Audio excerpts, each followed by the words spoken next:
Yang di running adalah, nah ini ya datanya hanya huruf ya, tapi dalam huruf-huruf 20 huruf ini tuh menyimpan banyak informasi ya, menyimpan banyak ya. Kalau kalian tahu DNA ya, di sini mana itu dia ada istilahnya antibodinya, mana epitopnya, mana yang bisa membentuk macam-macam ya. Ini bisa membentuk apa namanya, struktur proteinnya. Nah, nanti kalau pengen tahu lebih dalam mungkin kalau secara perkuliahan bisa ngikut Bu Dewi Ismi. Nah, tapi ini juga saya tawarkan ke mahasiswa kalau misalnya tertarik dengan males cari datanya dan tertarik ilmu kedokteran, biologi, farmasi, nggih, bisa mengambil topik bioinformatika. Oke, mungkin itu saja dari saya Bu Ismi. Monggo kalau misalnya ada yang mau ditanyakan. Monggo silahkan dari mahasiswa kalau ada yang tertarik untuk bertanya tentang topik penelitian Bu Miftah, dipersilahkan.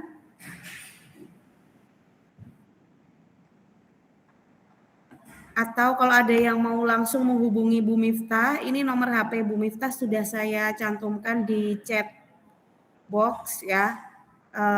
Yang tertarik untuk mengambil metopen dengan Bu Miftah bisa langsung menghubungi beliau.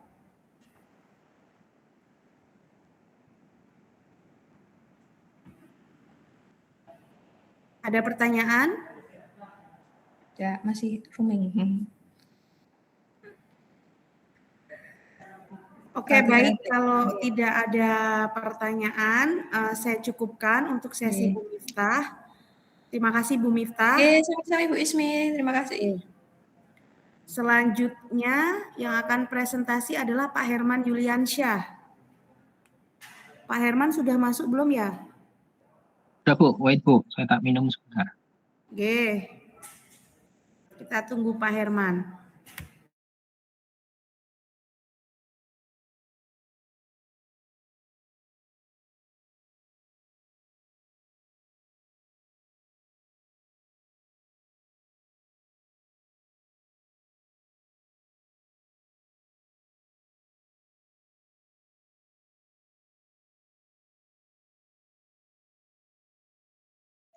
Oke Bu Ismi, terima kasih atas waktu yang diberikan.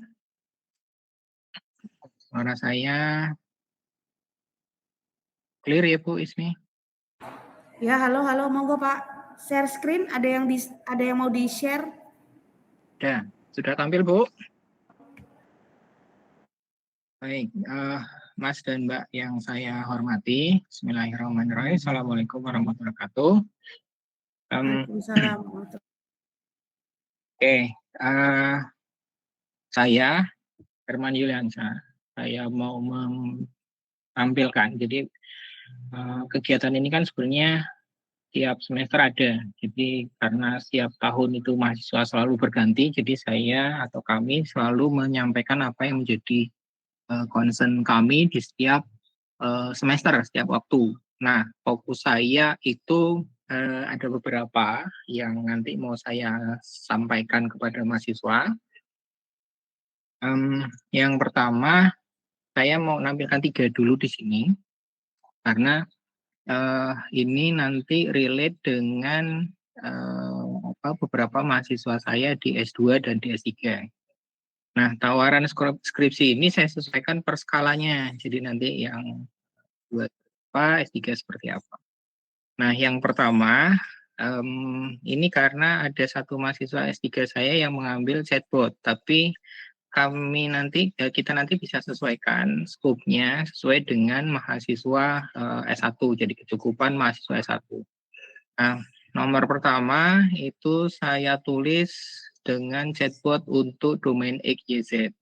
XYZ-nya nanti Mas dan Mbak silahkan definisikan sendiri, tapi fokusnya lebih kepada chatbot. Gitu. Kemudian yang kedua, ada ide lagi terkait dengan customer segmentation. Nah, ini relasinya dengan nanti ketika bisa dibayangkan ada satu data dari satu UMKM yang itu bisa kalau nomor 2 ini harapannya Mas dan Mbak punya gambaran dulu terhadap datanya atau punya semacam kulikan sedikit datanya nanti seperti apa. Nah, itu nanti kita tarik data tersebut apakah masuk dengan ketika kita mau pasangkan ke customer segmentation. Nanti saya jelaskan satu persatu masing-masing itu seperti apa. Dan nomor 3, ini salah satu proposal yang saya usulkan di kementerian itu terkait dengan emotion detection. Oke, saya akan bahas satu persatu. Jadi kalau Okay, this definisinya time I chatbot will itu create a jadi tutorial how to bayangan design. Okay, sederhananya this Mas time dan I Mbak will create a tutorial punya on. sebuah teman yang bisa jawabin semua pertanyaannya Mas dan Mbak. Dan Okay, this time I will. yang perlu disiapkan itu adalah pertama domainnya apa. Kalau ChatGPT itu kan mungkin Okay, this ceritanya time I will. kemana-mana dan saya pengennya untuk spesifik saja. Misalkan untuk kasus tertentu yang mana nanti datanya dibangun dari domain tersebut atau kasus tersebut. Intinya di sini bisa mensimulasikan percakapan antara Anda atau antara user atau pengguna dengan apa ya, mesin komputer kayak gitu kan, dengan model di komputasinya nanti. Kemudian yang kedua, bisa di googling nanti Mas dan Mbak terkait dengan kata kunci namanya customer segmentation. Artinya saya itu bisa membayangkan ketika saya punya sebuah data, kalau ini saya kerucutkan sementara ke UMKM karena banyak datanya itu arahnya dari sana. Jadi ketika ada satu data, misalkan ada data produk, pembelinya seperti apa, frekuensi pembeliannya seperti apa, kemudian seberapa sering dia membeli. Nah, itu nanti kita bisa modelkan untuk membuat profil dari kelompok-kelompok dari si customer-nya. Jadi kelompok tersebut akan menunjukkan needs-nya apa, karakteristiknya apa, dan seberapa loyal mungkin bisa jadi ke arah sana customer tersebut untuk bisa selalu menjadi customer royal terhadap data UMKM tersebut. Itu yang kedua. Kemudian yang ketiga, bayangin bahwa nanti kasusnya kita sesuaikan karena dataset itu menyesuaikan dengan case-nya tadi. Bisa jadi pakai teman-temannya Mas dan Mbak sendiri di dalam sebuah kelas gitu ya, atau satu kelas mata kuliah tertentu gitu, nanti kita lihat apakah satu kelas tersebut itu dalam keadaan happy belajarnya atau tidak. Nah, happy, tidak happy, terus jadi nanti beberapa kelas data yang kita bisa definisikan apakah dia happy atau dia normal atau dia itu sebenarnya boring atau seperti apa, itu nanti kita bisa identifikasi dan interpretasikan dari data yang sudah dicari oleh Mas dan Mbak untuk kasus tertentu dan bisa dipahami kondisi suasana dalam satu kelas itu emosinya seperti apa sih. Ketika mata kuliah dikasih kalkulus itu emosinya seperti apa, kemudian ketika dikasih mata kuliah Pancasila misalkan itu nanti emosinya seperti apa, nah itu bisa dipahami dari data-data wajah di mahasiswa. Saya lebih fokusnya ke wajah untuk kali ini karena kalau yang emosi deteksi yang teks itu sudah sedang dikerjakan oleh si mahasiswa saya yang di S2 gitu. Nah, dari sebagian ini saya mencoba menawarkan kepada Mas dan Mbak, silakan bertanya kalau ada yang tertarik sekarang, dan dengan bertanya itu saya nanti akan tandai bahwa si mahasiswa ini ada ketertarikan dengan apa yang saya tawarkan sekarang, kayak gitu. Kalau kemarin-kemarin saya sudah bimbing terkait dengan teks itu banyak, teks klasifikasi, diaplikasikan misalkan ke sentiment analysis, cuman saya agak bosen itu, sudah terlalu banyak yang saya oprek di situ, makanya saya mau berpindah ke area yang area human centered yang lain. Jadi karena emang saya lebih senang membahas terhadap data-data yang ada manusianya, kayak gitu Mas dan Mbak. Nah, ini kontak saya Mas dan Mbak, silakan tanya sekarang. Kalau mau jadi mahasiswa saya wajib tanya dulu. Kayaknya dari tadi nggak ada yang tanya ya Bu Ismi ya. Nah, biar kalau mau jadi Ya, mahasiswa sepi saya dari harus tanya. betul. Kalau mau jadi mahasiswa saya harus tanya dulu. Nah, minimal tanya email saya gitu ya Bu Ismi, saya kan belum nampilkan emailnya gitu. Nah, sudah bunyi-bunyi. Ada Ya, yang tanya? monggo Boleh, Bapak tadi ada silakan yang raise angkat hand. tangan, Mas Septian. Silakan, Mas Septian Nugroho. Baik Bapak, saya izin bertanya. Untuk yang topik pertama itu yang terkait dengan chatbot, apakah itu ada ketentuan misalnya eh, melatih chatbotnya itu dengan cara manual atau dari nol, atau bisa menggunakan metode yang sudah jadi, misalnya menggunakan integrasi API seperti API Gemini atau API yang lainnya. Apakah kita dispesifikasikan untuk manual atau boleh menggunakan API integrasi API yang sudah jadi? Oke, baik. Saya jawab. Ini Mas Nugroho. Nanti setelah ini kalau tertarik dengan saya, WA saya, nanti saya langsung approve. Nah, gitu. Untuk dua hal itu sama-sama menarik, dan dua hal itu sama-sama menjadi bayangan saya kemarin. Dan dua-duanya itu saya bisa buka peluang, apakah mau dengan apa tadi yang dilabeli secara manual atau yang menggunakan API. Sejauh nanti kita bisa susun literatur review-nya, kita cek lagi literatur review-nya sampai sejauh mana, karena itu jadi support masing-masing pilihan tadi, kayak gitu Mas. Tapi menariknya dengan API juga saya pikir juga menarik. Gitu ya Mas Septian ya. Baik Bapak, terima kasih. Oke, next, masih ada waktu ya Bu Ismi sebentar lagi. Masih 6 menit. Oke, Silahkan masih 6 menit yang tuh. mau bertanya. 6 menit satu orang saya dapat mahasiswa 6. Gitu Bu Ismi, selesai. Yuk. Kayaknya yang tertarik cuma satu nih. Ayo lainnya. Tadi yang WA saya ada 2. Mana namanya Mbak Sandria ada? Hadir, Pak. Oke, kamu mau cerita apa? Cerita dulu, biar sah kamu nge-WA saya, biar ada suaranya sekarang. Izin bertanya, untuk yang topik yang ditawarkan yang kedua itu kan dikatakan Bapak harus ada datanya kan Pak? Harus ada pandangannya Yes. kan Pak? Pandangannya dulu. Itu Betul. kira-kira berarti harus survei dulu begitu kan Pak? Datanya untuk mencari? Yes.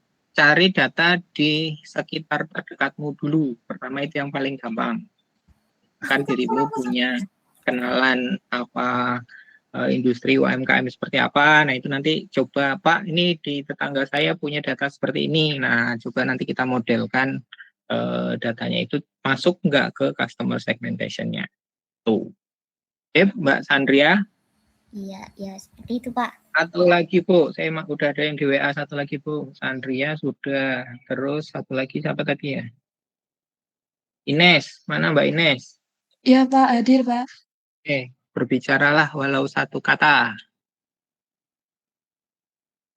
Itu ya Pak Ustadz Andri ya? Harus ngomong ya Pak Andri ya. Masa diem-dieman kita. Mau tanya Pak, untuk yang judul kedua tadi, kalau datanya di orang tua gimana? Kayak orang tua punya usaha gitu. Boleh. Usahanya apa Mbak? Mbak Ines. Kayak supplier daging sapi gitu Pak. Oh iya. Coba nanti lihat datanya ya. Oke, Syah. Yuk, siapa lagi? Muhammad Mas Noval, Naufal, silakan. silakan. Oke, Pak, untuk topik yang ketiga itu kan terkait apa? Emotion Emotion detection. Itu data citranya itu kita berdasarkan real time gitu Pak, kayak ada sensor gitu atau berdasarkan gambar yang kita ambil gitu? Kalau untuk yang di train kan nanti data yang data yang gambar dulu. Gambar dulu Tapi berarti. nanti implementasinya kan real. Jadi harus arahnya klasifikasi, bisa arahnya nanti ke yang real time. Nanti pilihannya ke sana bisa. Oke. Ada lagi?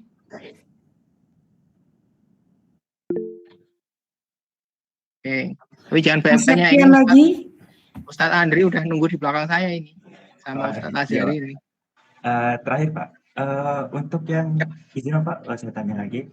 Untuk yang computer vision itu, misalnya untuk pengaplikasiannya itu, misalnya kalau saya mengambil topik ini nanti, untuk pengaplikasiannya apakah saya perlu perangkat IoT lain atau untuk simulasinya cukup menggunakan perangkat dari laptop saja, Pak? Oke, yang itu nanti kita negosiasikan tergantung proposal saya. Kalau Oh, proposalnya diterima nanti bisa sampai ke hardware-nya. Ya Pak Andri ya, karena kita lagi ikhtiar ini. Ikhtiar dan cari tim huri. Gitu, Mas Septian. siapa Pak? Baik. Beberapa masih diajukan, lolos nggak lolos, insya Allah tetap dikerjakan. Ada lagi terakhir, 1 detik terakhir. Saya izin bertanya, Pak. Oke, 1 detik aja Mas, jangan lama-lama. Iya, bentar nih, Pak. Yang terkait chatbot itu kan ya, Pak. Kan Ya, Bapak tadi bilang buat bikin chatbot yang lebih spesifik. Nah, contoh spesifiknya itu contoh lah dalam bidang ya kemahasiswaan lingkungan kampus lah. Nah, kan udah boleh. spesifik nih, Pak. Terus Ya. kalau misalkan chatbotnya itu kita tanya di luar yang kespesifikan dia itu, apakah masih bisa menjawab atau jawabannya jadi bias? Oke, jawaban saya gini, chatbotnya harus bisa ngeles kalau dia nggak punya pengetahuannya. Nah, tuh, ya kan? Oke, Pak. Iya. Oke, terima kasih Bu, Mas dan Mbak semuanya ya. Nanti silahkan di WA saya kalau tertarik. Nanti saya masukkan ke WA Group untuk koordinasinya lebih mudah. Gitu Bu Ismi, biar nggak mahasiswanya diem-dieman ini, biar saya pancing bakar-bakaran ini. Baik, bagus. Terima kasih Pak Herman. Jadi untuk mahasiswa yang tertarik tadi dengan topik-topik dari Pak Herman, ada chatbot, ada customer segmentation, dan yang lain-lain, monggo silahkan ke Pak Herman Yuliansyah. Nomor HP-nya Pak Herman juga sudah saya taruh di chat box ya. Kalian bisa menghubungi beliau di nomor tersebut. Baik, terima kasih Pak Herman. Selanjutnya, Sama Bu Ismi. Pak Ahmad Azhari dulu nggih. Monggo silahkan Pak Ahmad Azhari untuk mempresentasikan topik penelitian yang akan ditawarkan. Oke, sebentar Bu, saya pindah dulu ya Bu. Ya. Oke, ada di sini. Dingin sekali. Ya, terima kasih Bu Ismi atas waktu dan kesempatannya. Oke, mohon izin Pak Andre Pranolo, Pak Herman Yuliansyah, dan Bapak Ibu sekalian. Oke, saya mau presentasi mana ya? Nah, saya singkat padat saja karena penelitian yang saya buat itu lebih banyak ke kebutuhan yang saat ini dibutuhkan di sini ya. Kelihatan nggak ya, Bu? Iya, kelihatan. Kelihatan ya? Oke. Ya. Lebih lebar lagi. Ya, jadi topik penelitian yang saya tawarkan lebih banyak ke pengenalan pola. Jadi apa yang nanti bisa Mbak Mas join, silahkan nanti join ke penelitian saya. Ya, nomor WA-nya sudah dikasih sama Bu Ismi. Oke, pertama adalah ini melanjutkan penelitian yang sebelumnya yang belum implemented ke dalam ruang lingkup kampus, yaitu adalah deteksi keberadaan dosen di dalam ruangan menggunakan CCTV. Jadi ini lebih tepatnya bayangannya kalau misalnya kita memantau kehadiran dosen ada di ruangan apa enggak gitu, atau di ruang lab, jadi nanti memungkinkan dimonitoring menggunakan satu sistem begitu ya. Jadi kalau ini nanti prosesnya akan mengambil QIC, foto dari kanan kiri depan belakang begitu terkait dengan dosen ya. Oke. Ini menggunakan CCTV. Kemudian yang kedua adalah terkait dengan sistem deteksi. Kalau yang kemarin sempat ada satu penelitian tapi gagal berjalan, yaitu adalah gateway parkir. Kali ini menggunakan RFID kartu.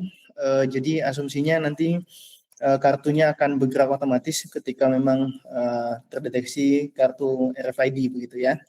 Kemudian yang ketiga terkait dengan pola belajar di kelas, ini adalah salah satu penelitian yang saat ini berjalan, yaitu adalah bagaimana mendeteksi pola fokus ya dan kantuk ya terkait dengan pembelajaran di dalam kelas, kemudian nanti akan dianalisis perilakunya. Jadi nanti penggunaannya tetap menggunakan CCTV ataupun menggunakan kamera ya, nanti bisa. CCTV-nya dari mana Pak? Nanti CCTV-nya kita sediakan ya, jadi jangan khawatir. Kalau untuk kamera juga nanti memungkinkan kalau kita sediakan, kita sediakan. Oke, kemudian yang selanjutnya yaitu adalah topik keempat terkait dengan kesehatan gizi makanan. Ini ya MBG lah ya makanan bergizi gratis ya. Jadi kesehatan gizi ini lebih pada nanti untuk pola dari penempatan gizi ya. Jadi pada makanan, satu plating makanan, kemudian difoto, dilihat gizinya, penempatannya, kemudian placementnya, dan nanti informasi gizinya seperti apa ya. Tenang, kalau untuk informasi gizi nanti sudah ada tim sendiri, jadi ahli gizinya dari tim gizinya nanti akan mencoba menampilkan informasi gizi yang dibutuhkan begitu. Jadi teman-teman menggunakan OCR atau optical character OCR, salah ini. Ya, lebih menggunakan foto ya, recognition, kemudian nanti akan mendeteksi bagian dari makanan tersebut begitu ya. Kemudian nanti akan direkomendasi dan memberikan rekomendasi berdasarkan preferensi dietnya. Kalau ini sistem yang dibutuhkan juga sudah siap, tinggal nanti untuk makanannya nanti kita ambil sampling foto-foto yang ada makanannya yang ada di plating itu. Untuk samplingnya tidak usah begitu banyak, nanti makanan-makanan yang lebih cenderung kita temukan di sekitar. Ini keliru ya Bu, bukan OCR. Oke, kemudian deteksi absensi ya, ini salah satu pengembangannya juga tadi menggunakan RFID ataupun kamera, ya, ini dua-duanya bisa dipadukan. Salah satunya nanti untuk coba diimplementasikan, sebenarnya ini bukan sesuatu yang baru, tapi akan lebih memudahkan teman-teman, tidak perlu tidak perlu absensi manual ya. Coba nanti kita propose sebagai sebuah satuan ya untuk ke portal begitu. Jadi nanti mahasiswa diverifikasi wajahnya, sampling saja, kemudian RFID kartu mahasiswa misalnya asumsinya nanti dimasukkan dan pencatatan otomatis gitu. Oke, kemudian ini pola tumbuh kembang, ini penelitian yang sebelumnya juga dilakukan. Nanti ada beberapa data, jadi ini tidak mengambil data secara primer tetapi sekunder, jadi datanya sudah disiapkan. Kemudian teman-teman nanti akan menggunakan satu metode ya di machine learning untuk menganalisis pola ya terkait dengan perkembangan yang dicapai oleh anak ya. Kemudian memberikan satu early warning system ataupun deteksi ya untuk mendeteksi jika terjadi masalah atau terjadi anomali ya di dalam perkembangannya. Selanjutnya ada juga pengenalan bencana. Jadi ini salah satu yang saat ini dikembangkan, yaitu adalah komunikasi bencana di kampus. Jadi ini kaitannya dengan bagaimana ketika terjadi satu bencana, tidak mendoakan tapi komunikasi secara darurat, itu bagaimana nanti kita membuat 1-2 pesan yang memang nanti bisa ditangkap secara langsung ya dan efektif. Kemudian kita lihat berapa efektivitas dari komunikasi bencana tersebut, lalu kita analisis komunikasi tersebut dan membuatnya menjadi satu pesan pesan bencana, komunikasi bencana gitu ya. Jadi early warning system pesan gitu ya. Kemudian yang terakhir adalah ini OCR. Nah, ini yang benar nih, OCR pada dokumen surat kantor. Ini nanti dibutuhkan untuk surat-surat yang ada di di PP Muhammadiyah ya. Nanti untuk salah satunya nanti menggunakan ini bagaimana kita bisa mengekstraksi informasi penting berdasarkan surat-surat ataupun template surat yang sudah ditentukan gitu ya, sehingga nanti bisa salah satu tolak ukurnya adalah meningkatkan proses alur kerja begitu. Dan yang terakhir adalah pemetaan amal usaha Muhammadiyah yang dibutuhkan untuk relokasi ketika terjadi suatu bencana di satu lokasi, kemudian berdasarkan satu pemetaan risiko ya. Jadi kalau kita sediakan itu untuk saat ini di Jogja, jadi ada beberapa amal usaha lebih lingkup skop kecilnya yang sudah ada adalah sekolah-sekolah di Provinsi Jogja. Nanti akan dipetakan kategori risikonya. Kemudian nanti kita akan memberikan satu parameter yang nanti dibutuhkan ketika terjadi suatu bencana, sehingga nanti bisa dioptimalkan untuk tempat relokasi ya, yang mungkin lebih dekat dengan kebutuhan ya, misalnya ruangan, space, kemudian public aset yang lebih banyak begitu ya, kemudian dekat dengan air dan sebagainya gitu. Jadi ada beberapa topik yang memungkinkan untuk teman-teman bisa mencoba ya untuk mengambil. Oh ya, yang terakhir masih ada. Ini untuk kayaknya terakhir sekali ya. Jadi ada sistem rekomendasi untuk perilaku. Jadi ini behavior terkait dengan pola baca buku ya di Pustaka Muhammadiyah. Jadi salah satunya adalah bagaimana buku pustaka ini nanti sudah ada secara digital. Kemudian kita mengidentifikasi terkait dengan preferensi mereka ketika memilih satu buku, dan nanti pembobotannya dengan buku lanjutan yang ada di rekomendasi lanjutan yang dibutuhkan begitu ya. Oke, terus yang terakhir selanjutnya adalah terkait dengan mental health, yang di sini adalah deteksi dini stres ya dalam pembimbingan akademik. Jadi sering sekali proses pembimbingan akademik itu banyak yang terserang mental health. Tidak banyak sih, cuma beberapa hal. Kemudian kita coba mendeteksi bagaimana sebenarnya mental health ini lebih ditekan ya, terutama dari sisi identifikasinya ya di awal ketika pada saat bimbingan, dan bagaimana memberikan rekomendasi yang tepat untuk mengatasinya. Begitu. Ya, sudah ya, selesai ya. Silakan pilih topiknya bagi yang berminat, kemudian mulai ya menyusun satu proposal. Nanti silakan konsultasi seperti tadi disampaikan Pak Herman, bagaimana nanti kita bisa bekerja sama untuk memulai penelitian ini. Ya, itu saja dari saya. Mungkin kita lanjutkan ke tanya jawab jika ada. Silakan kalau ada pertanyaan, monggo. 5 menit waktunya untuk tanya jawab. Harus ada Pak Azhari. Harus ada yang nanya. Siapa yang mau nanya? Kalau nggak tanya nggak di-approve kayak gitu. Ya, boleh silakan. Yuk ditanyai Mas, dosennya itu Mas. Silakan ya. Pak Azhari punya CCTV-nya? Punya. Punya sistemnya, punya nanti. Ya silakan.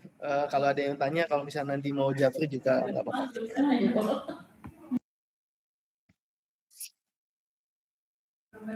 Monggo silahkan bertanya. Tadi ada beberapa topik ya yang ditawarkan Pak Azhari. Deteksi makanan bergizi tadi. Iya. Kemudian pencegahan bencana juga di kampus ya. Ada beberapa topik yang menarik.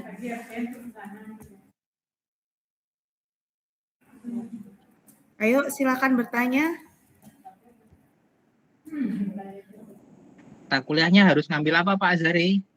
Mata kuliahnya harus ngambil pengenalan pola. Oh, enggak ada Pak. Minimal Mas Ya, yang relate dengan machine learning, data science atau pengenalan pola ya. Berarti saya jadi bimbingannya Pak Azhari, saya tanya. Jangan Pak. Gimana ini mahasiswa ini pemalu-malu, jangan malu-malu. Ayo Mbak, Mas.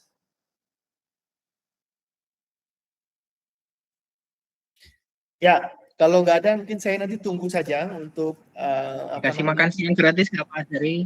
Ya, nanti akan dapat makan siang gratis, tenang aja Pak. Ya. Nah, tepuk tangan ini mau nanya nggak nih? Bisa langsung WA ke Pak Azhari aja kalau nggak ada pertanyaan dan berminat dengan topik penelitiannya, udah bisa langsung WA. Nomor HP Pak Azhari sudah saya share di chat box ya. Oke. Baik, cukup. Terima kasih Pak Azhari. Untuk selanjutnya, giliran selanjutnya kita berikan kepada Pak Andri Pranolo. Monggo Pak. Ada slide yang mau di-share screen? Suaranya Pak Andri. Masih mute Pak? Ada. Nanti jangan pada bertanya ya. Lah, kok jangan pada bertanya. Yang ini, unik ini. Jadi disuruh tanya kan pada nggak tanya. Jadi saya biar nggak kecewa, saya bilang jangan pada bertanya. Jadi kalau nggak ada yang tanya, saya nggak kecewa. Oke, siap.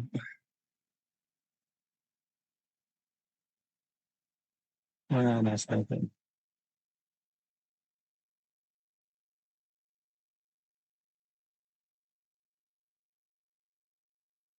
Nah, barusan sambil mendengarkan Pak Herman dan Pak Azhari, saya coba menyiapkan slide ya, walaupun mungkin tidak lengkap ya.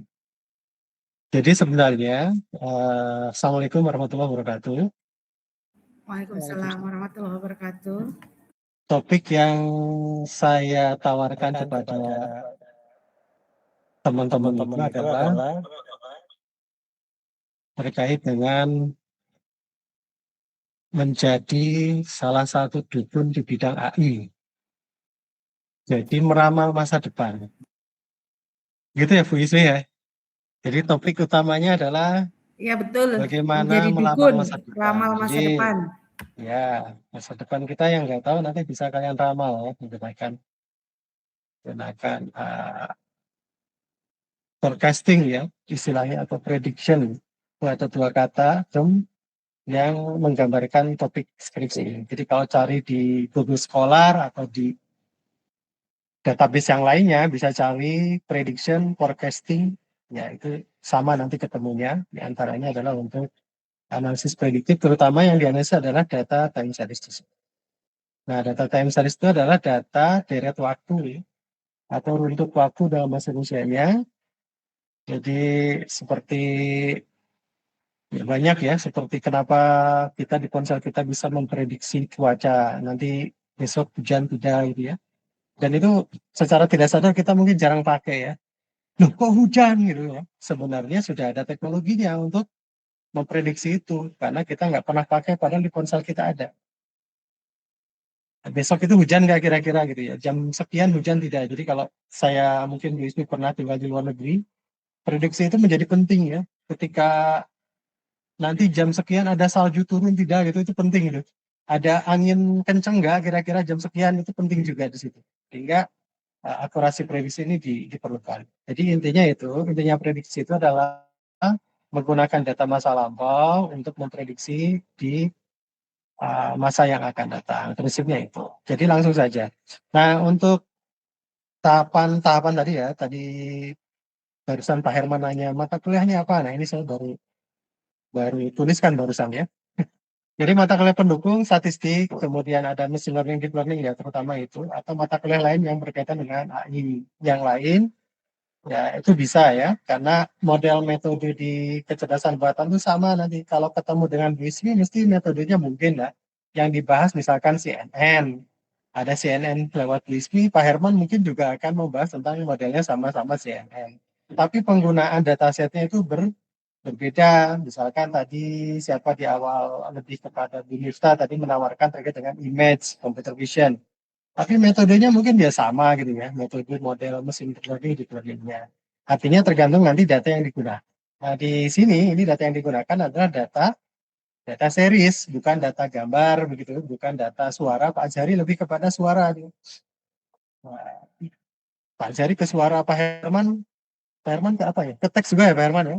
Tadi yang LLM itu lebih kepada teks. Nah, untuk mata kuliah statistik tadi sudah pekerjaannya kira-kira memilih dataset. Kalau di saya mungkin boleh menggunakan UCI Machine Learning, Kaggle, DPS, Buatan Pisau. Karena kalau pakai data real, langsung teman-teman mengoleksi data time series, itu 6 bulan nggak selesai skripsinya. Setahun, 2 tahun, 3 tahun, 5 tahun. Karena data-data series itu ya butuh yang lebih lama, lebih bagus. Sehingga ya untuk topik ini ya kita persilakan menggunakan dataset publik, boleh di UCI Machine Learning, di Kaggle dan seterusnya. Tapi mungkin tidak satu dataset, bisa membandingkan 2 dataset, terus nanti menghafal atau mengetahui karakteristik datasetnya seperti apa, dan lain sebagainya. Kedua, mungkin menentukan metode model pendekatan apa yang digunakan. Ini literatur search, sekarang orang nggak gunakan metode apa. Mungkin skripsi agak berbeda dengan tesis dan disertasi, sehingga mungkin tidak terlalu berat. Kemudian melakukan pre-processing sama ya. Itu mungkin di kuliahnya Bu Ismi sudah melakukan training model terpilih, ya, terus baseline yang dipilih kalau ada, kemudian testing dan melakukan analisis performa, biasanya menggunakan materi atau terus ada tulisan publikasi atau skripsi. Jadi stepnya cukup simpel ya teman-teman. Hanya itu saja yang dikerjakan nanti ya 2-3 bulan selesai mudah-mudahan gitu ya, dan bisa menggunakan Python. Tidak perlu, terakhir diskusi dengan Pak Herman, tidak perlu sampai ke membuat aplikasi ya, cukup sampai ke prediktif itu sudah cukup analisis hasil dari model yang digunakan. Jadi tidak perlu membuat sistem berbasis web, itu tidak perlu, tidak cukup ya sampai sini. Tapi kalau memang bisa dibuat ditambah gitu ya, kurang pengen ada experience yang lain itu ya dipersilakan sebagai tambahan.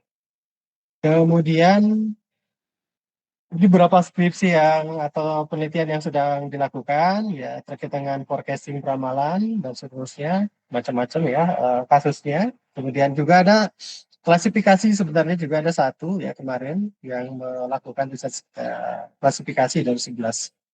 Nah, langsung yang saya tawarkan ini ada berkaitan sama dengan Pak Herman. Ada dana yang ada 2 ya, ada 2 funded di first year-nya dan second year masih menunggu. Ini ada pendanaan. Jadi mungkin sebagian besar riset teman-teman akan saya kaitkan dengan bagian dari riset yang sedang berjalan. Sehingga saya bisa mendanai kegiatan penelitiannya, termasuk biaya publikasinya, kalau memang itu bagian dari biaya ini. Nah, beberapa yang ya masih ada sih uangnya, nanti kalau masih berkaitan bisa saya pakai untuk bantu biaya publikasi gitu, khusus mahasiswa yang luarannya publikasi.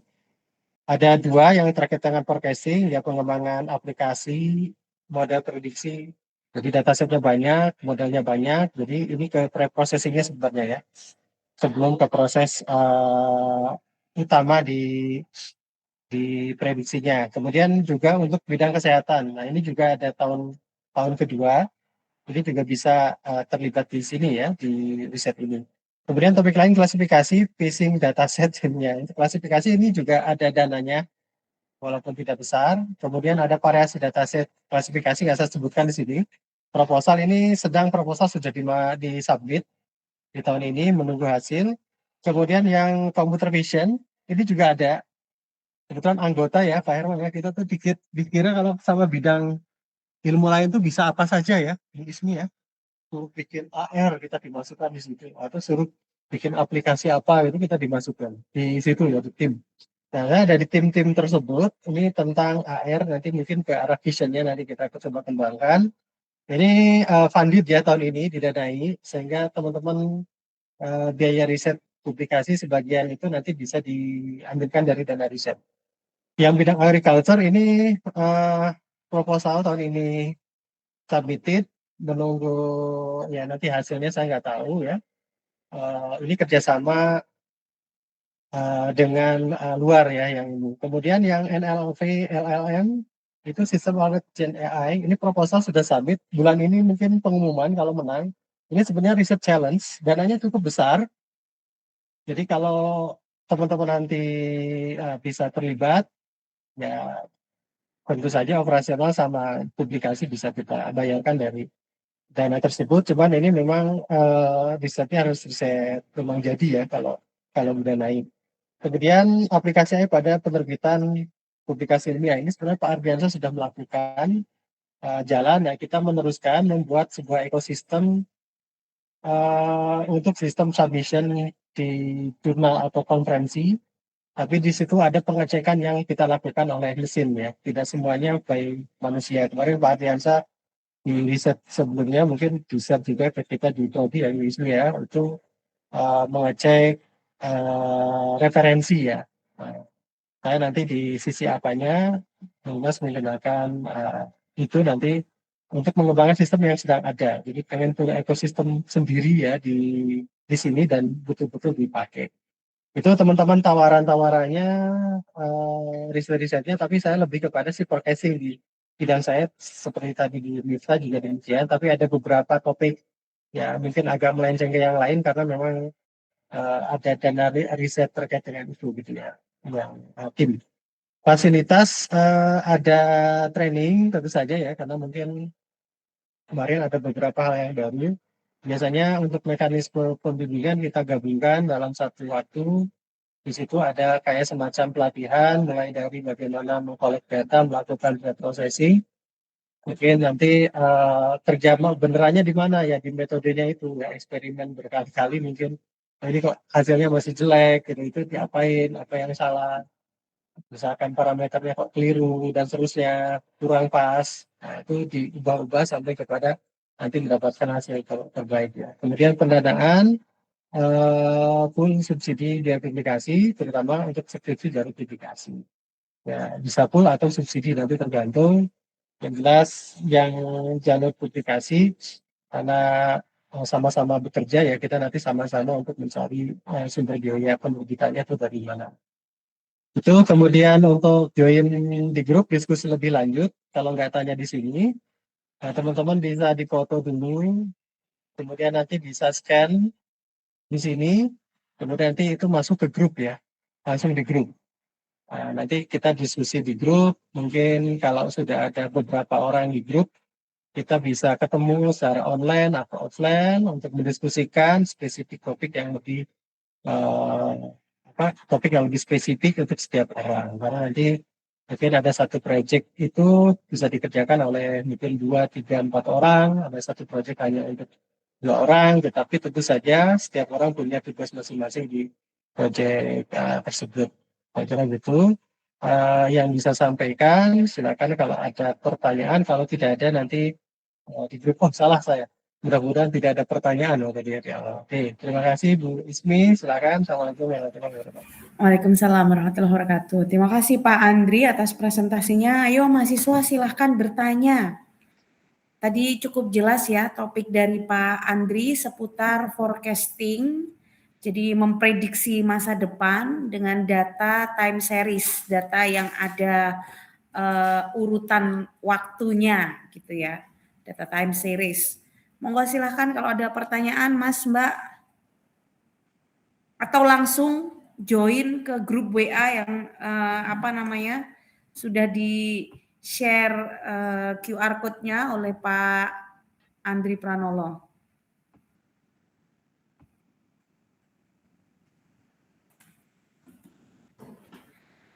Mungkin dari saya Pak Andri. Pak Andri, kalau time series itu maksudnya kalau forecasting ini selalu pakai deep learning ya? Atau metode lain yang non deep learning itu biasanya kalau untuk data time series? Data time series yang lama bisa model statistik Aruna, Sarima, lama-lama social analysis gitu. Jadi tidak harus deep learning. Ya, jadi model-model statistik yang lama itu ya dipersilakan. Tapi nanti tergantung nanti datanya. Katanya windowing itu, ya, kayak dibikin window itu loh, satu data ukurannya berapa time step gitu ya? Ya, itu. Pakai windowing atau gimana? Ya. Oke. Yusmi tertarik join, Yusmi silakan. Baca ditungguin. Ngulang S3 apa ya? Ngambil forecasting. Iya. Oke, terima kasih. Pak Fajri itu hadir itu, Bu Ismi? Oh, Pak Fajri ada. Oke, Pak. Kalau Iya. Pak Fajri ada berarti nanti presentasi Pak Fajri. Baik, terima kasih Pak Andi Pranolo atas presentasinya. Nanti mahasiswa silahkan langsung bergabung dengan grup WA Pak Andi Pranolo ya untuk yang berminat penelitian di bidang forecasting. Selanjutnya Pak Ardi Pujianta dulu. Monggo Pak Ardi Pujianta. Oke, Bu. Itu baru Pak Faisal.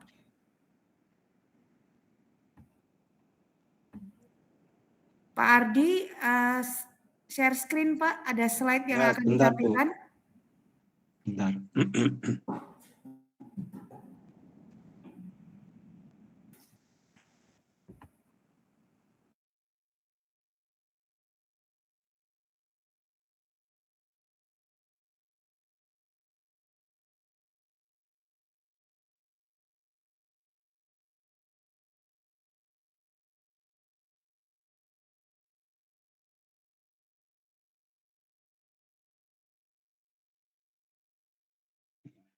Assalamualaikum warahmatullahi wabarakatuh. Waalaikumsalam warahmatullahi wabarakatuh.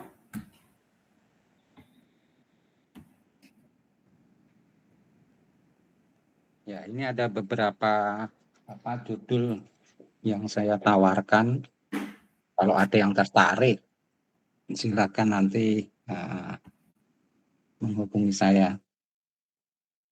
Ini yang pertama, tugas akhir tentang IoT, Internet of Things ya.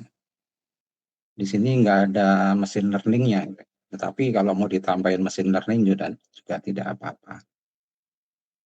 Rancang bangun, yang pertama rancang bangun sistem monitoring suhu dan kelembapan ruangan berbasis IoT menggunakan SP32.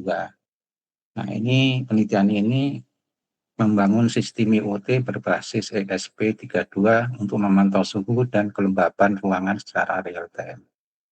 Kemudian yang kedua, judulnya itu implementasi sistem smart greenhouse berbasis IoT untuk monitoring pertumbuhan tanaman. Nah, penelitian ini basisnya adalah menerapkan sistem IoT untuk memantau kondisi lingkungan dalam greenhouse guna mendukung pertumbuhan tanaman. Kemudian yang ketiga, ini adalah implementasi IoT untuk monitoring kualitas air kolam ikan menggunakan sensor pH dan suhu. Nah, penelitian ini membangun sistem IoT untuk memantau pH dan suhu air kolam ikan secara real time. Nah, ini 3 penelitian ini, judul tugas akhir ini tentang IoT, Internet of Things. Kemudian mesin learning ya. Untuk mesin learningnya ada satu ini yang berhubungan dengan sinyal EKG, judulnya adalah prediksi aritmia jantung menggunakan ensemble CNN1D multiskala pada sinyal EKG. Jadi model CNN1D ini digunakan untuk mengekstraksi berbagai pola sinyal EKG lalu digabungkan dengan dalam ensemble untuk meningkatkan kemampuan prediksi aritmia jantung. Nah, ini datasetnya ada ya, ini alamatnya. Kemudian penelitian berikutnya atau judul berikutnya yang berhubungan dengan skincare serum. Yang pertama ini adalah judulnya perbandingan random forest dan SPM pada analisis sentimen ulasan produk skincare berbahasa Indonesia. Penelitian ini membandingkan performa SPM kernel linear dan random forest dalam mengklasifikasikan sentimen ulasan Scarlet Whitening Serum. Ya. Kemudian ada judul berikutnya ini perbandingan TMIDF, N-gram, dan word embedding terhadap performa SPM pada analisis sentimen ulasan produk skincare. Nah, penelitian ini menganalisis bagaimana perbedaan teknik representasi teks yang mempengaruhi kinerja SPM dan analisis sentimen ulasan produk skincare. Kemudian yang keempat, analisis perbaikan kata tidak baku. Nah, terhadap akurasi klasifikasi sentimen menggunakan SPM. Nah, penelitian ini menguji apakah tahap perbaikan kata tidak baku dapat meningkatkan akurasi klasifikasi sentimen berbasis SPM. Jadi, perbaikan kata tidak baku apakah dapat meningkatkan akurasi klasifikasi sentimen berbasis SPM. Kemudian penelitian 5 dan seterusnya ini berhubungan dengan cacat produk, gitu ya. Yang pertama atau nomor 5 ini adalah judulnya analisis explainable AI menggunakan breadcrumb pada deteksi cacat produk makanan berbasis CNN. Ini pembeda utamanya adalah interpretabilitas modelnya. Jadi dia tidak membahas tentang perbandingan arsitektur sistem secara real time. Kemudian yang keenam, di sini perbandingan CNN dan MobileNet untuk deteksi cacat produk makanan pada dini produksi. Nah, ini yang untuk judul nomor 6 ini pembeda utamanya arsitekturnya, arsitektur CNN-nya, karena ada beberapa arsitektur CNN-nya. Jadi dia tidak membahas tentang explainability-nya, XAI-nya. Kemudian yang ketujuh, pengaruh teknik augmentasi data terhadap kinerja CNN pada deteksi cacat produk makanan. Nah, pembeda utamanya ini adalah preprocessing dan datanya, tidak membahas XAI dan sistem industrinya. Kemudian, nah ini ada hardware-nya kalau yang ini. Rancang bangun sistem deteksi cacat produk makanan berbasis CNN menggunakan kamera digital. Pembeda utamanya adalah sistem dan integrasi hardware-nya. Ini tidak membahas tentang analisis arsitektur CNN-nya.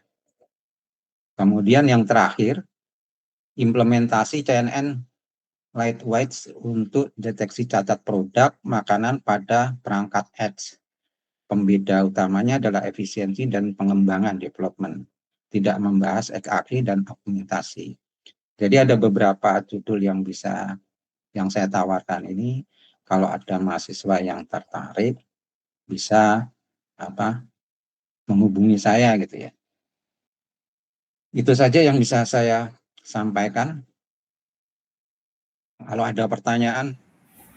Oke, baik. Terima kasih Pak Ardi Pujianta. Monggo Mas Mbak yang tertarik untuk mengambil topik Metopen dalam bidang IoT bisa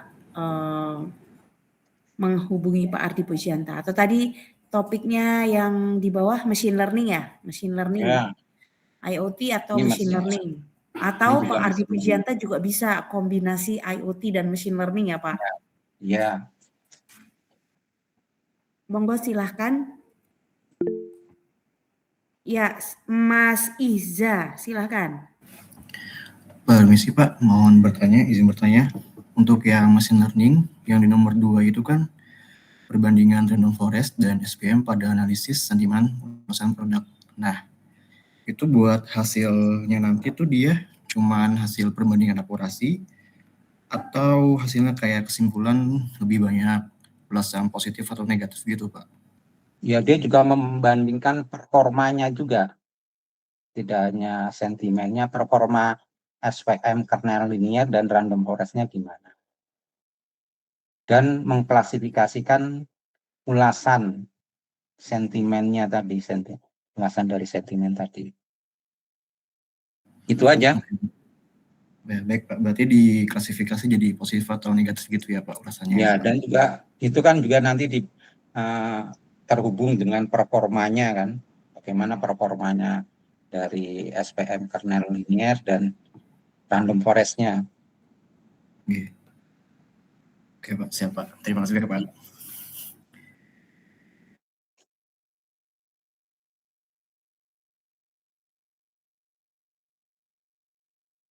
Ada lagi yang mau bertanya?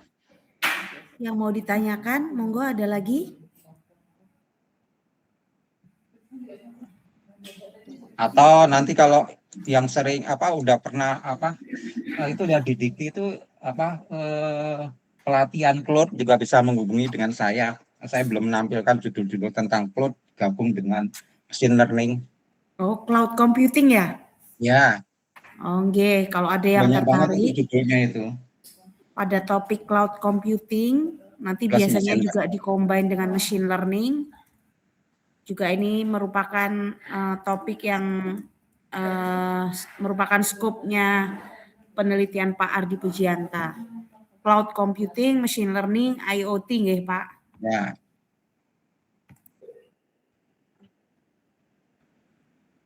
Ada lagi pertanyaan yang mau ditanyakan, monggo?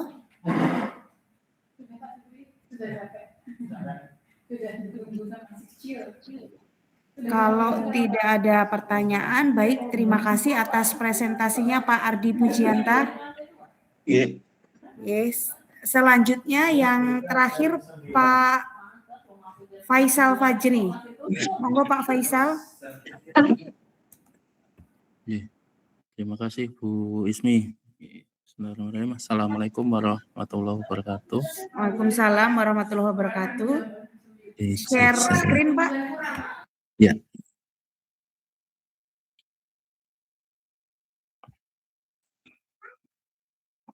Belum ya? Oke. Mungkin perkenalan dulu ya teman-teman. Nama saya Faisal Fajri Kahani. Teman-teman bisa panggil saya Fajri gitu ya. Kalau mau kontak saya ya bisa kontak di sini atau scan di bawah gitu ya. Untuk topik-topik skripsinya mungkin kita saya coba share yang sedang jalan ya, bimbingan saya yang sedang jalan. Ini saya ambil dari portal aja langsung ya. Ya, yang sedang dikerjakan nih ada beberapa, ada klasifikasi multi level untuk genre novel. Ini estimasi jarak objek robot ini lebih ke vision ya. Jadi ini dari teman-teman tim robot mau mengimplementasikan apa yang sudah dia kerjakan di tim, bisa dijadikan skripsi gitu ya. Lalu ini ada identifikasi kepadatan lalu lintas, lalu penerapan ini juga teman-teman dari tim robot juga, deteksi bola untuk robot soccer ya. Lalu ini rata-rata image ya, lalu ini untuk data ya, ini prediksi. Nah teman-teman nanti bisa juga. Lalu untuk IoT biasanya ini ada monitoring tanaman padi. Ini sebenarnya dia pakai SP32 dan kamera, jadi ada SP32-nya sudah ada kameranya, lalu datanya diolah di situ juga. Lalu yang lain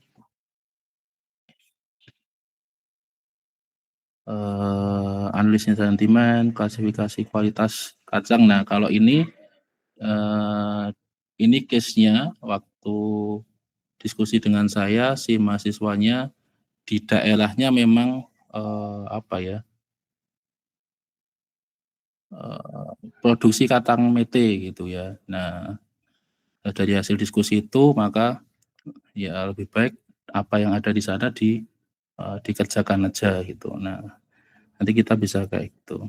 Nah ini ada beberapa ya. Nah untuk yang dari hasil itu ya, sebentar.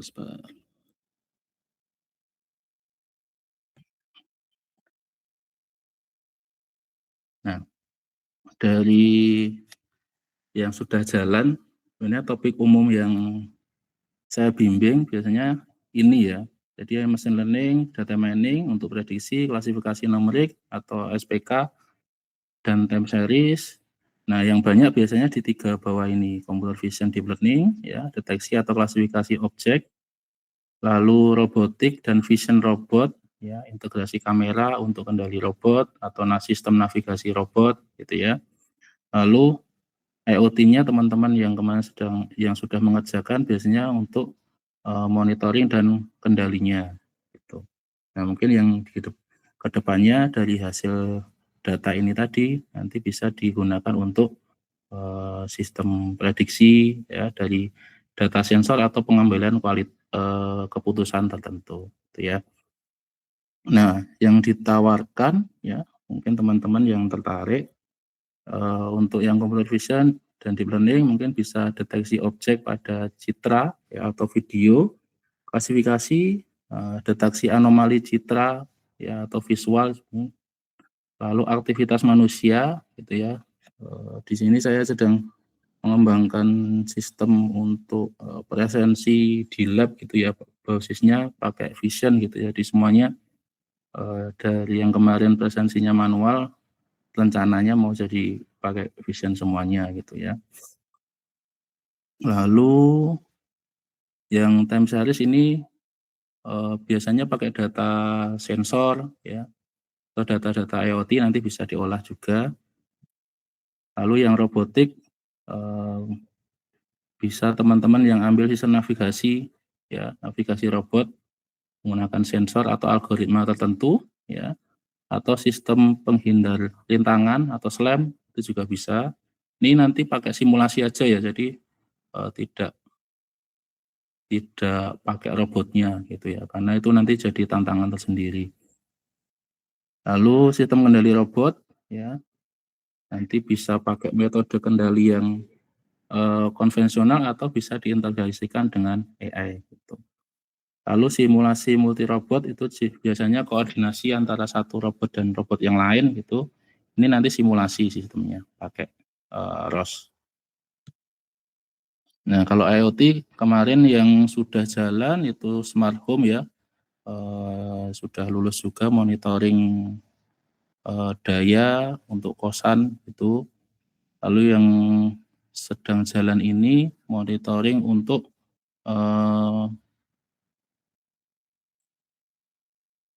kolam air ya, kolam ikan sama monitoring untuk greenhouse itu yang sudah jalan, sedang dikerjakan. Itu. Oke, itu Bu Ismi mungkin ya dari saya, teman-teman yang nanti tertarik bisa langsung kontak saya atau scan di sini nggih. Ya, kontaknya juga bisa di sini. Mungkin itu kalau ada pertanyaan mungkin dari teman-teman. Pak Faisal, terima kasih atas presentasinya. Monggo mahasiswa yang akan bertanya. Tadi ada topik computer vision, machine learning, robotika. Yang berminat untuk penelitian dengan Pak Faisal, silahkan bisa kontak ke Pak Faisal langsung. Dan jika ada pertanyaan, monggo ditanyakan. Ya, bisa. Ya, mengenai ini atau mengenai metopen skripsi gitu ya. Kebetulan saya koordinator, kalau teman-teman belum paham sebenarnya metopen tuh ngapain gitu, bisa tanya-tanya sekalian juga nggak apa-apa. Oke, betul. Karena Pak Faisal ini koordinatornya, jadi segala hal berkaitan dengan metopen dan skripsi beliau yang menghandle. Kesempatan untuk bertanya, monggo silahkan. Oke, silakan. Atau saya sosialisasikan sekalian Ibu metopennya Ibu. Monggo kalau mau, tapi kan ini enggak semua mahasiswa ya Pak kalau sosialisasi metopen di sini. Enggak apa-apa, nanti mengulangi lagi enggak apa-apa, monggo yang 10 menit aja ya Pak. Ya. Takutnya nanti teman-teman belum paham. Sebenarnya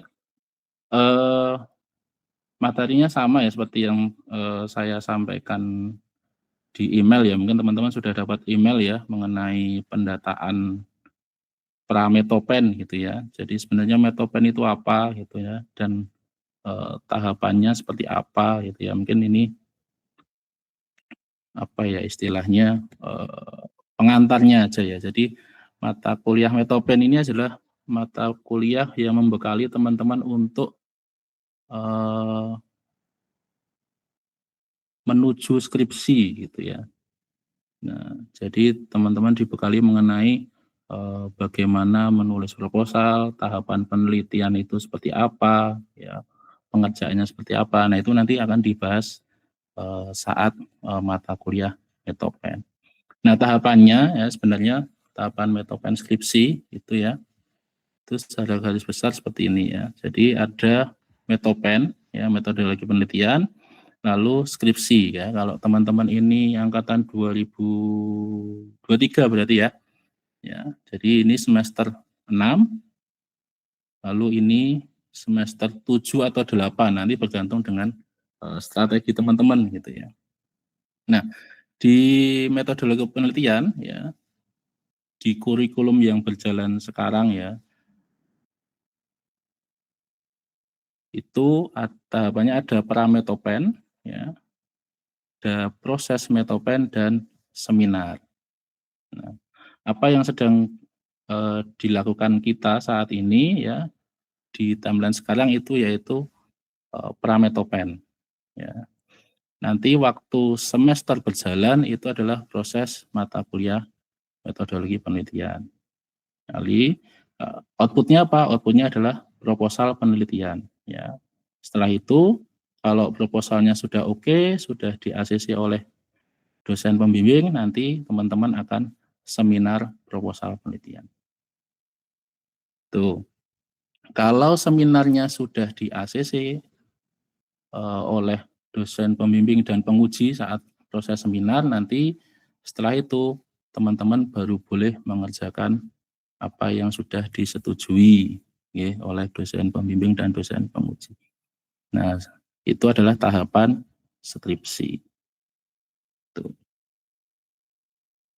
Ya, ini diagramnya kurang lebih seperti ini ya. Ini di web Prodi sudah ada, nanti teman-teman bisa cek. Terlihat rumit tapi sebenarnya seperti ini ya. Kurang lebihnya seperti tadi. Nah, ada beberapa kasus gitu ya. Mungkin cukup banyak juga teman-teman misalkan sudah proses metopen gitu ya, tapi tidak mendaftar seminar ya. Nah, itu artinya teman-teman belum lulus mata kuliah metodologi penelitian. Nah, itu harus mengulang lagi semester ke depannya. Atau ada case lagi, teman-teman sudah proposalnya sudah di-ACC sama dosen pembimbing, tapi saat seminar tidak di-ACC oleh dosen penguji. Nah, itu nanti teman-teman harus seminar ulang. Ya, tapi di situ teman-teman sudah mendapatkan nilai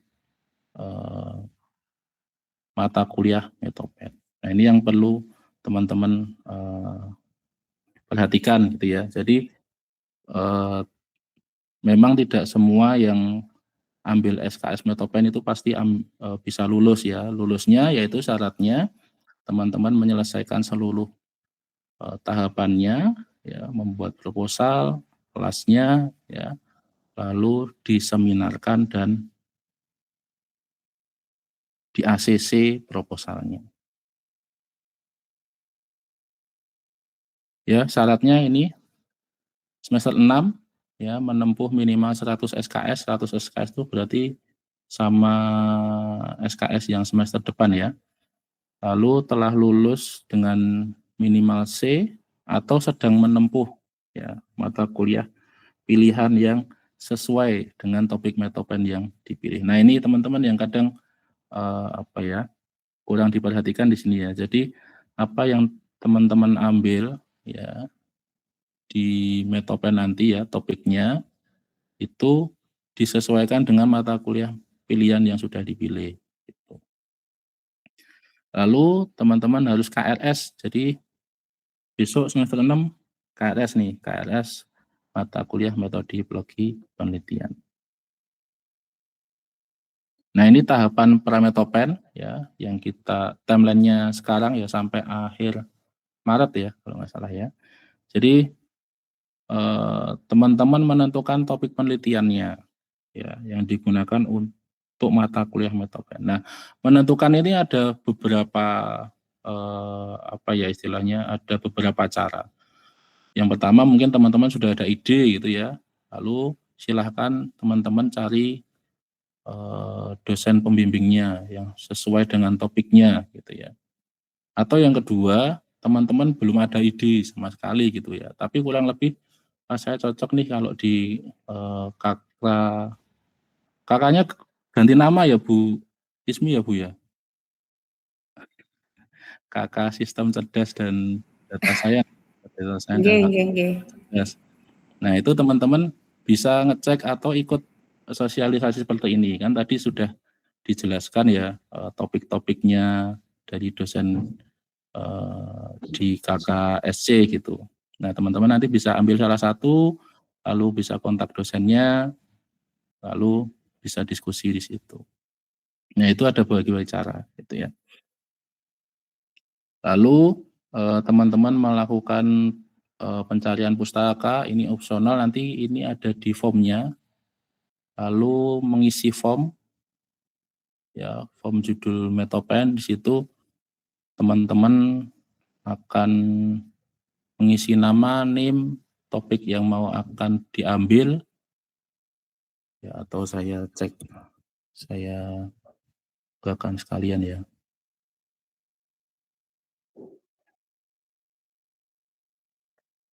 Ya, teman-teman formnya bisa dicek di web ini ya. Prodi, mata kuliah berkarya, lalu metodologi penelitian, lalu form pengajuan calon dosen pembimbing Metopen.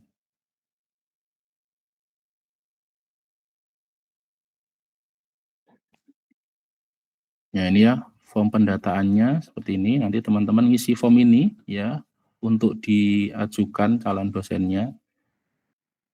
Nah di sini ada kemarin sudah sesuai emailnya ya, ada kuota mahasiswa 12, baik yang baru ataupun mengulang. Ya lalu untuk dosen yang sedang S3 itu maksimal 4 mahasiswa. Nah, kuotanya bisa teman-teman cek di sini ya, nanti diklik aja ini ada. Nah, di form ini teman-teman ngisi name, nama, nomor HP, dosen pembimbing akademiknya siapa, ya silakan diisi. Nah, ini lalu mata kuliah pilihannya, ini masih ada 2 ya, SC dan Relata. Nah, silakan dicentang mata kuliah pilihan yang sudah diambil atau akan diambil ya. Yang sudah diambil di semester 5 atau akan diambil di semester 6. Ya, silakan dicentang saja. Lalu bidang minatnya. Nah, ini ada form yang harus diisi. Nah, ini saya bukakan.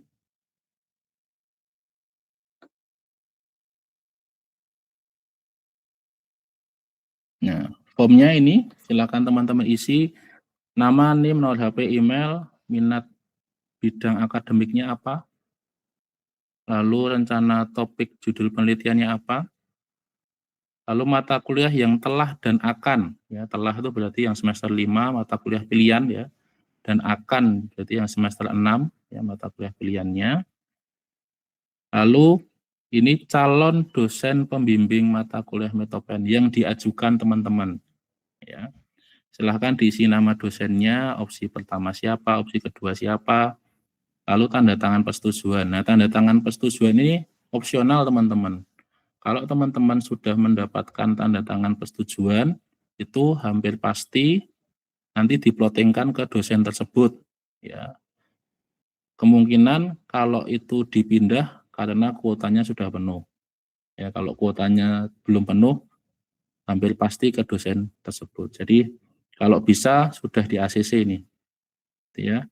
Lalu di sini ada dosen pembimbing akademik, tanda tangan, lalu tanda tangan teman-teman. Ya, jadi tanda tangan calon dosennya ini jika bertemu atau ACC oleh dosen tersebut. Ya. Kalau misalkan sampai deadline ternyata belum bisa dikontak atau belum ACC, nggak apa-apa, diajukan aja. Ya. Selama nanti topiknya sesuai ya dan kuota dosennya masih memenuhi, nanti bisa dimasukkan ke sana. Gitu. Nah, ini silahkan diisi formnya ya. Lalu kelasnya karena teman-teman belum KRS ya dikosongin aja. Lalu ini opsi ya, apakah sudah pernah ambil atau belum. Ya, kalau teman-teman baru ambil pertama ya diisi belum.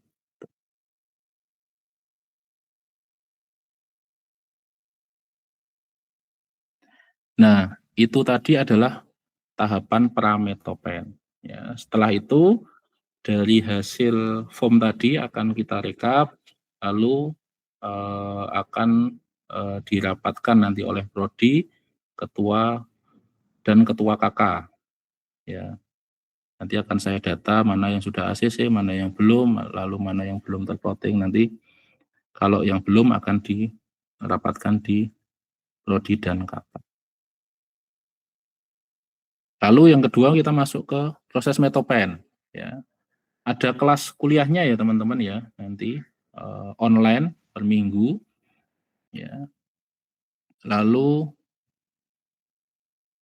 nanti penilaiannya ada 3, gitu ya. Penilaiannya yaitu UTS. Ya. UTS itu adalah bab 1, dan kajian pustaka. Lalu UAS itu adalah proposal ya, bab 2 dan bab 3 gitu. Dan nanti ada komponen seminar. Jadi komponennya ada 3, UTS, UAS, dan seminar metopen. Seminar metopen ini ya, ini syaratnya. Nah, ini teman-teman bisa dicicil ya teman-teman besok ya. Kalau naskah oke ya, ACC, logbook oke, transkrip nilai ini teman-teman silahkan ekspor transkrip nilai dari portal, nanti minta ACC dosen pembimbing akademik. Lalu TOEFL ini sebenarnya bukan TOEFL ya, tapi ADLC ya. ADLC minimal 450 dan masih berlaku. Ya. Ini tolong dicicil soalnya jadwal ADLC juga nggak terlalu banyak ya. Jadi teman-teman bisa membuat strategi ya. ADLC kan saya lupa setahun atau 2 tahun ya, nanti bisa dicek gitu ya.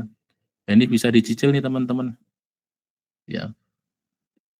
Lalu pembayaran seminar proposal, screenshot SKPI dan lain-lain. Itu. Nah, di proses proposal nanti outputnya adalah proposal yang disetujui dan tidak disetujui. Ya. Nah, kalau tidak disetujui, bagaimana? Ya, teman-teman, opsinya ada 2 gitu ya. Bisa mengulang metopen lagi semester ke depannya atau melakukan perbaikan seminar saja. Ya, perbaikan seminarnya nanti melalui mekanisme ini, PTTA, Pembimbingan Teknis Tugas Akhir. Ya, PTTA itu nanti sistemnya ya teman-teman daftar di lab ya, nanti ada formnya online, sudah online semua. Lalu kalau sudah daftar, nanti teman-teman bimbingan lagi proposal tadi yang belum di ACC diperbaiki lagi. Mungkin ada metodenya yang belum clear atau datanya belum clear dan lain-lain. Lalu kalau sudah ACC, teman-teman bisa daftar seminar ulang. Ya. Nanti kalau proposalnya sudah di ACC, bisa langsung dikerjakan skripsinya. Nah, ini yang penting, ini untuk yang aturan kurikulum sekarang ya, berjalan. Jadi mahasiswa dinyatakan gagal metopen jika tidak mendaftar seminar proposal. Itu ya, jadi teman-teman untuk kurikulum yang jalan ini sampai semester depan, jadi teman-teman yang ambil metopen wajib mendaftar seminar proposal. Karena itu komponen nilainya besar, itu 80% sendiri. Oke, setelah itu skripsi, ya. Syaratnya apa? Lulus seminar proposal. Ya, kalau proposalnya belum di ACC ya belum boleh lanjut skripsi.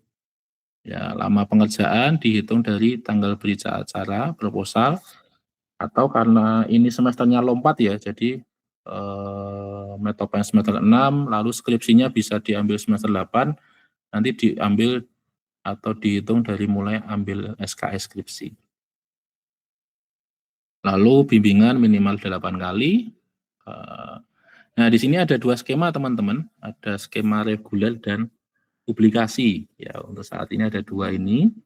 Kalau reguler, jalur laporan, ya, teman-teman membuat laporan skripsi sesuai dengan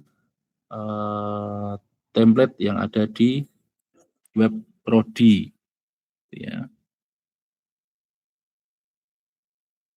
Template-nya bisa teman-teman download di, kalau buka web prodi di sini ada pusat download gitu ya, diklik aja, lalu di bawah itu ada berkas metodologi penelitian skripsi. Nah, template-nya di sini ada nih, template laporan skripsi, skema laporan, dan skema publikasi. Ya. Jadi teman-teman ngerjakannya di sini aja nih. Ini sudah ada stylenya, semuanya masuk di situ. Jadi nggak usah nge-layout ulang. Kalau ada skema publikasi. Skema publikasi itu apa? Teman-teman membuat naskah artikel ilmiah sesuai dengan template pada jurnal yang dituju. Lalu dari situ teman-teman bisa diajukan untuk pendadalan. Nah, ini waktu pengerjaan untuk teman-teman supaya dapat nilai maksimal, itu maksimal pengerjaan adalah 8 bulan. Ya, lebih dari 8 bulan sampai 12 bulan itu maksimal A-, lalu 12 sampai 18 bulan itu maksimal B+, 18 sampai 24 maksimal B, kalau lebih dari 24 bulan, lebih dari 2 tahun gitu ya, itu maksimal B-, ya, ekstrimnya seperti itu. Pak Faisal, ngapunten Pak, waktunya ya? sampai jam berapa nggih? Ini sudah mau tutup Bu, tinggal berkas syarat ujian aja. Ini syarat ujian skripsi ya teman-teman, naskah, kartu bimbingan, bebas SPP, transkrip, KRS skripsi, bukti bayar, lalu ADLC ya ini ya, 450 dan similarity check. Itu ya teman-teman untuk tahapan skripsi Matopen. Nanti kalau teman-teman mau tanya apapun itu gitu ya, mengenai tadi ya, tahapan skripsi Matopen atau topiknya bisa langsung kontak saya aja. Ngoten Bu Ismi.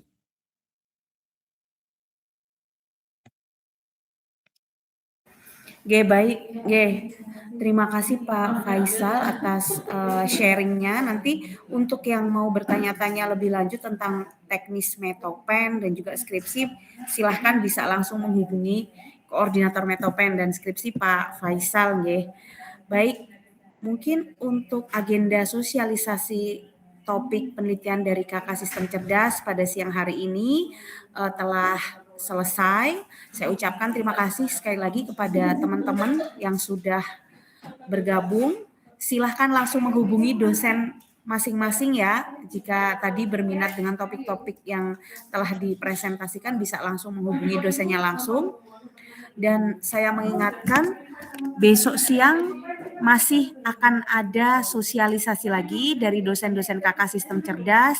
Ada Bu Dewi Soyusiawati, ada Bu Sri Winiarti, Bu Dwi Normawati, kemudian ada Bu Ninda Khairunisa, ada Bu Seraton, tapi ini Bu Seraton masih tentatif, dan juga dosen Kakak Sistem Cerdas yang lain. Jadi saya mohon besok siang untuk bisa bergabung kembali di link yang sama, jadi Google Meet